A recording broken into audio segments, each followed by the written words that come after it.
Assalamualaikum warahmatullahi wabarakatuh. Perkenalkan, nama saya Muhammad Nurli Opradi, NPM 2270201051. Di sini saya akan membuat tugas psikologi yang berjudul kepribadian.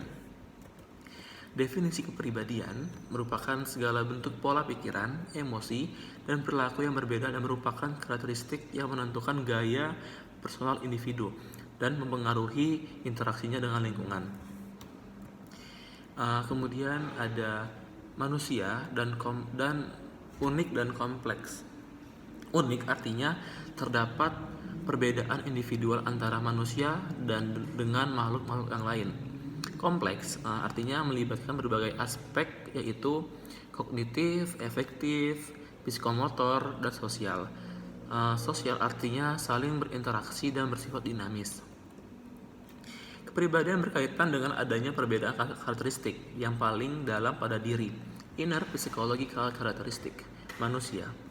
Perbedaan karakteristik tersebut menggambarkan ciri unik dari masing-masing individu. Faktor-faktor penentu kepribadian, yang pertama adalah lingkungan, yang kedua situasi, keturunan, dan kepribadian.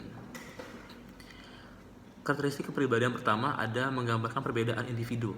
Sikap manusia dapat dianggap suatu kepribadian yang berbeda jika sifat tersebut menyebabkan ia berperilaku berbeda dengan orang lain. Kedua, kepribadian menunjukkan konsistensi dan berlangsung lama.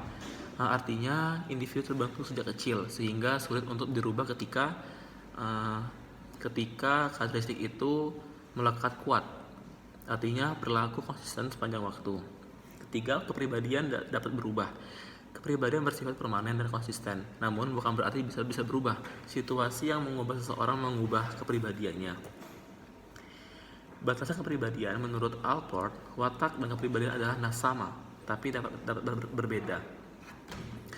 Watak digunakan untuk memberi penilaian tentang perangai dan perbuatan manusia berdasarkan norma-norma masyarakat. Kemudian ada kesimpulannya.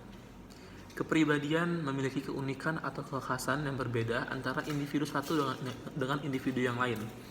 Individu memiliki style atau gaya untuk berpikir dan berperilaku konsisten dalam menghadapi lingkungan yang berbeda-beda. Kepribadian memiliki fungsi adaptasi, yaitu menyesuaikan diri dengan lingkungan hidupnya. Kepribadian dan temperamen. Kepribadian, pola-pola perilaku yang dimiliki subjek diperoleh dari faktor pembawaan dan lingkungan, lebih dinamis dan dapat diubah melalui fungsi insentif. Temperamen adalah gejala karakteristik dari pola sifat emosi individu, termasuk mudah tidaknya kena rangsang, kekuatan serta kecepatan bereaksi, intensitas, suasana hati. Gejala ini terutama berasal dari keturunan. Temperamen diperoleh dari pembawaan dan merupakan disposisi yang sangat erat hubungannya dengan faktor biologis atau fisiologis atau juga keturunan. Pembentukan kepribadian dari faktor internal dan faktor eksternal. Faktor internal yang pertama yaitu faktor herediter, pembawaannya yang diperoleh dari orang tuanya, temperamen, dapat diubah melalui pelatihan, Goleman. Faktor eksternal, fisik, pengalaman pada usia dini, pengaruh kebudayaan, nama, dan pemberian cap pada anak. Perasaan berhasil dan gagal keluarga, pola pendidikan, sikap orang tua, situasi emosional dalam keluarga menerima lingkungan sosial. Kemudian ada pemahaman tingkah laku berdasarkan keyakinan dan kepercayaan yang muncul dari pengalaman yang dialami, yaitu cirologi, gula tangan, astrologi, ilmu perbintangan, grafologi, ilmu tentang tulisan tangan, fisiognomi atau ilmu tentang wajah, frenologi, ilmu tentang tengkorak, onikologi, ilmu tentang kuku. Kemudian fisiognomi atau ilmu tentang wajah. Penilaian kepribadian semi ilmiah, tipologi dan asumsi. Tipologi, suatu cara menggolong-golongkan sejumlah orang yang dipandang memiliki tipe yang hampir bersamaan. Asumsi, manusia merupakan kesatuan psikofisis atau jasmani dan rohani saling mempengaruhi.